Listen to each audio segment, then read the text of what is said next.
আমার সংস্থায় টাকা রাখলে অল্প কিছুদিনের মধ্যে টাকা একেবারে ডাবল হয়ে যাবে। একেবারে দ্বিগুণ টাকা পাওয়ার লোভনীয় প্রস্তাব এড়াতে পারেনি পেশায় আইটি কর্মী এক মহিলা। এরপর ওই সংস্থায় নয় নয় করে 24 লক্ষ টাকা রেখেছিলেন তিনি।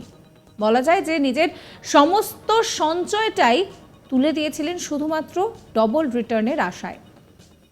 কিন্তু কিছুদিনের মধ্যেই ওই প্রতারকের যে প্রতারণা তা ধীরে ধীরে স্পষ্ট হতে থাকে। কারণ প্রতারক ততক্ষণে যোগাযোগ বিচ্ছিন্ন করে দেয় মহিলার সঙ্গে। এরপর প্রতারিত হয়েছেন বুঝতে পারেন তিনি, কিন্তু ততক্ষণে তো যা ক্ষতি হওয়ার হয়েই গিয়েছে। এয়ারপোর্ট থানায় গিয়ে অভিযোগ দায়ের করেন ওই মহিলা।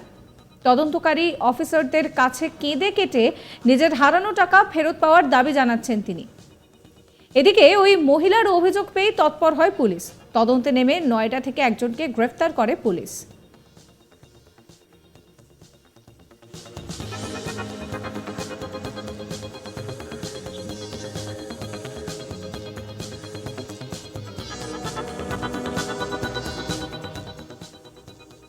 আইটি কর্মীর অভিযোগের ভিত্তিতে এক অভিযুক্তকে গ্রেফতার করেছে এয়ারপোর্ট থানার পুলিশ। পুলিশ সূত্রে খবর, এয়ারপোর্ট থানা এলাকার বাসিন্দা পেশায় আইটি কর্মী শ্বেতা দত্ত 2021 সালে এয়ারপোর্ট থানায় অভিযোগ দায়ের করেন যে তিনি আমিস্টার নামক একটি কোম্পানিতে মৃন্ময় পালের কথায় 24 লক্ষ টাকা জমা করেন। তিনি জানান যে মৃন্ময় তাকে জানায় তার এই টাকা কোম্পানিতে রাখলে এটা একেবারে দ্বিগুণ হয়ে যাবে, তাও খুব অল্প সময়ের মধ্যে। ব্যাস এই প্রলোভনে তিনি 24 লক্ষ টাকা জমা করেন। এর কিছুদিন পরেই মৃন্ময় পাল সমস্ত যোগাযোগ ছিন্ন করে পালিয়ে যায়। এরপর প্রতারিত হয়েছেন বুঝতে পেরে এয়ারপোর্ট থানার দ্বারস্থ হন ওই আইটি মহিলা কর্মী।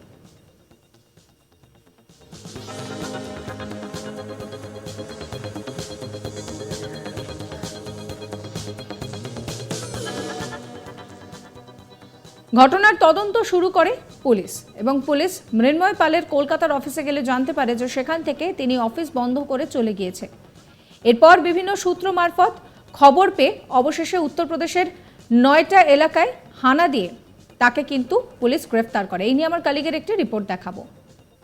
আন্তঃরাজ্য চিটিং র্যাকেটের অন্যতম মূল অভিযুক্তকে গ্রেপ্তার করলো বিধাননগর পুলিশ। নয়ডা থেকে তাকে গ্রেপ্তার করে নিয়ে আসা হয়েছে। অভিযুক্তের বিরুদ্ধে যে মূল অভিযোগ, 2021 সালে এয়ারপোর্ট সংলগ্ন অঞ্চলের এক মহিলা শ্বেতা দত্ত তিনি এয়ারপোর্ট থানায় একটি লিখিত অভিযোগ জানিয়েছিলেন যে তাকে একটি লোক ঠকিয়েছে বা প্রতারণা করেছে আর্থিকভাবে। ঘটনা কি হয়েছিল না, তিনি যেটা কমপ্লেন করেছিলেন সেই অনুযায়ী তিনি একটি ব্যক্তির সঙ্গে পরিচিত হয়েছিলেন যার নাম মৃন্ময় পাল, এবং তার একটি কোম্পানি ছিল এবং সেই কোম্পানিতে সেই মহিলা 24 লক্ষ টাকা ইনভেস্ট করেছিল। এই মৃন্ময় পাল সেই মহিলাকে জানিয়েছিল, এমনটাই সেই মহিলা দাবি করেছিলেন তার কমপ্লেনে, যে সে এই যে টাকাটা সেখানে রাখছে সেই টাকাটা খুব অল্প সময়ে দ্বিগুণ হয়ে যাবে, অর্থাৎ খুব অল্প সময় সে বেশি মুনাফা পাবে। এবং এই ফাঁদে পা দিয়েই কিন্তু সেই মহিলা 24 লক্ষ টাকা এই মৃন্ময় পালের একটি কোম্পানি যার নাম ছিল আমিস্টার সেখানে ইনভেস্ট করে। এরপর যখন এই মহিলা তার সঙ্গে যোগাযোগ করার চেষ্টা করে, তাকে যোগাযোগ করতে পারে না এবং তিনি মহিলা বুঝতে পারেন যে তিনি প্রতারিত হয়েছেন, এবং তারপরেই সে এয়ারপোর্ট থানায় পৌঁছয় এবং সেখানে একটি লিখিত অভিযোগ জানায়। এই অভিযোগের ভিত্তিতে তদন্ত শুরু করে বিধাননগর পুলিশ, এবং তদন্ত শুরু করতে গিয়ে তারা সেই ব্যক্তির যে অফিস ছিল কলকাতায় সেখানে পৌঁছয়, এবং সেখানে পৌঁছে তারা জানতে পারে যে সেই অফিসের আর কোনো অস্তিত্বই নেই বা সেই ব্যক্তিও সেখানে নেই। এরপর তদন্ত এগোতে থাকে, বিধাননগর পুলিশ বিভিন্নভাবে এই ব্যক্তিকে ট্র্যাক করার চেষ্টা করে এবং বিভিন্নভাবে খোঁজ চলতে থাকে, এবং অবশেষে নয়ডা থেকে এই ব্যক্তিকে গ্রেপ্তার করেছে, তাকে ট্রানজিট রিমান্ডে নিয়ে আসা হয়েছে এবং নিয়ে এসে তাকে আপাতত নিজেদের কাস্টাডিতে নিয়েছে বিধাননগর পুলিশ। এয়ারপোর্ট থানায় সে আপাতত কাস্টাডিতে রয়েছে।